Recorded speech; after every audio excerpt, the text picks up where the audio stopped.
Les fibres artificielles. Dans les fibres manufacturées provenant de polymères naturels, il y a l'alginate, le caoutchouc et les polymères naturels cellulosiques. L'alginate est issu des algues brunes. Il est principalement utilisé dans la fabrication de non-tissés tels que certains entoilages ainsi que dans l'industrie pharmaceutique. Le caoutchouc est fabriqué à partir de latex, principalement obtenu de l'évia. On le retrouve dans les composantes de certains types d'élastiques tels que ceux utilisés dans les maillots de bain appelés laminettes de caoutchouc, ainsi que dans d'autres élastiques tissés, tricotés ou tressés, utilisés principalement dans l'habillement et d'autres domaines. Le caoutchouc naturel est fabriqué, donc manufacturé, plutôt que d'être trouvé à l'état brut comme les fibres naturelles végétales et animales. Les autres fibres manufacturées, également appelées fibres artificielles, sont les polymères naturels cellulosiques. Ils ont subi un processus chimique de fabrication appelé viscose ou rayon. La viscose était autrefois appelée la soie synthétique en raison de sa texture douce, soyeuse et de son apparence similaire à celle de la soie naturelle. La viscose est une fibre artificielle dérivée de la cellulose obtenue à partir de la pulpe de bois. Elle a été développée à la fin du 19e siècle comme une alternative moins coûteuse à la soie naturelle. Maintenant, on distingue les fibres artificielles issues de polymères naturels et cellulosiques des fibres synthétiques issues de produits pétroliers qui ont fait leur apparition un peu plus tard. La viscose est considérée comme la première génération de fibres artificielles manufacturées et a fait son apparition à la fin du 19e siècle, se situant ainsi à mi-chemin entre les fibres naturelles et les fibres synthétiques qui ont émergé plus tard. En ce qui concerne les fibres cellulosiques, il en existe plusieurs.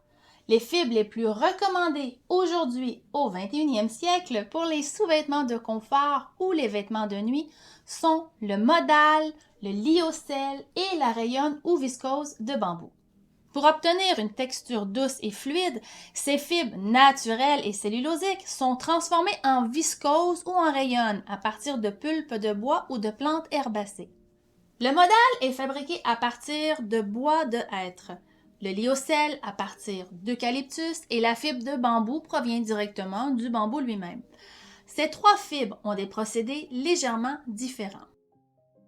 Le terme viscose est simplement utilisé pour désigner l'obtention d'une solution visqueuse contenant de la cellulose. La viscose et la rayon sont en réalité deux termes utilisés pour désigner la même fibre.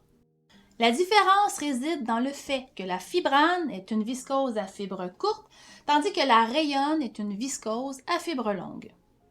Les principales fibres artificielles utilisées ces dernières décennies dans les tricots pour les sous-vêtements de confort et les vêtements de nuit sont les fibres cellulosiques de bambou et de modal, mélangées avec d'autres fibres. Le lyocell fait également partie de ces fibres artificielles de plus en plus populaires. Il est plus doux que le coton, plus durable et surtout plus écologique car il est issu d'un solvant organique en circuit fermé. Mais on le retrouve plus souvent en tissage qu'en tricot pour le moment. Le modal et le lyocell, également connus sous le nom de tencel, ont été développés par la société autrichienne Lenzing, réputée pour sa haute qualité et son respect de l'environnement. Cette société propose plusieurs autres technologies plus avant-gardistes que la viscose conventionnelle, qui est moins recommandée pour les sous-vêtements en raison d'un processus de fabrication plus chimique que celui de la marque Tencel. Maintenant, voici leurs propriétés et inconvénients. Ces trois fibres artificielles, le bambou, le modal et le lyocell, possèdent de nombreuses propriétés. Selon les autres fibres avec lesquelles elles sont mélangées, elles offrent des tissus soyeux, fins, doux, antibactériens, absorbants, régulateurs de la température corporelle, sans électricité statique, mat ou brillant et agréables à porter aussi bien en hiver qu'en été. Ces fibres sont également considérées comme biodégradables, mais leur biodégradabilité peut varier en fonction des additifs chimiques utilisés lors de la production. Les tricots fabriqués à partir de modal ou de lyocell ont tendance à mieux résister à la décoloration par rapport au tricot en rayon de bambou. Cela est dû aux propriétés spécifiques de ces fibres qui peuvent mieux retenir les colorants et maintenir leurs apparences d'origine même après des lavages répétés. La fibre de bambou a également fait l'objet de nombreuses controverses ces dernières années. Cependant, des méthodes de production plus durables de la rayonne de bambou sont en développement, comme la méthode en circuit fermé qui permet de réutiliser la plupart des produits chimiques pour réduire les déchets. Une technologie récente chez la marque Tencel est la technologie Refibra. Cependant, la fibre Refibra est encore relativement nouvelle sur le marché. Cette fibre innovante est issue de la pulpe de bois provenant de forêts gérées de manière durable ainsi que de chutes de coton recyclé. Nous sommes actuellement dans une période de changement où de plus en plus de fibres éco-responsables verront le jour au cours de la prochaine décennie. La fibre de bambou se froisse plus facilement et perd plus rapidement sa couleur au lavage répété que les deux autres. Même si le tricot vous semble fin, il peut peser jusqu'à environ 240 grammes au mètre carré, contrairement à un coton de la même épaisseur qui sera entre 180 et 200 grammes au mètre carré. Selon les autres fibres avec lesquelles elles sont mélangées, il se peut que vous deviez prendre une ou deux tailles en dessous de votre taille habituelle en raison de leur taux d'extensibilité élevé pouvant aller jusqu'à 90 à 100%.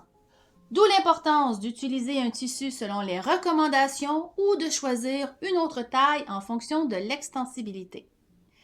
Et ces trois fibres ont aussi tendance à marquer. Faites attention, si vous accrochez votre lingerie ou vêtements sur une corde à linge, les épingles à linge feront des marques qui peuvent rester permanentes. Pour ces trois fibres, le lavage à l'eau froide est fortement recommandé sans javelisant. Le séchage à l'air libre est suggéré afin de prolonger la durée de vie des tissus. Cependant, une quinzaine de minutes dans la sécheuse pour enlever l'excès d'eau peut aider à sécher plus vite à l'air libre. Si nécessaire, ils doivent être repassés sur l'envers à température moyenne avec une pâte mouille car ils ont tendance à marquer et éviter surtout la vapeur excessive. En résumé, les tricots en modal et en lyocell sont plus durables et écologiques que le coton et le bambou, ce qui en fait des fibres très intéressantes pour l'avenir. Le choix de ces fibres artificielles dépendra de vos préférences personnelles, du projet réalisé, ainsi que du taux d'extensibilité suggéré, de vos préférences en matière d'entretien et de vos convictions environnementales.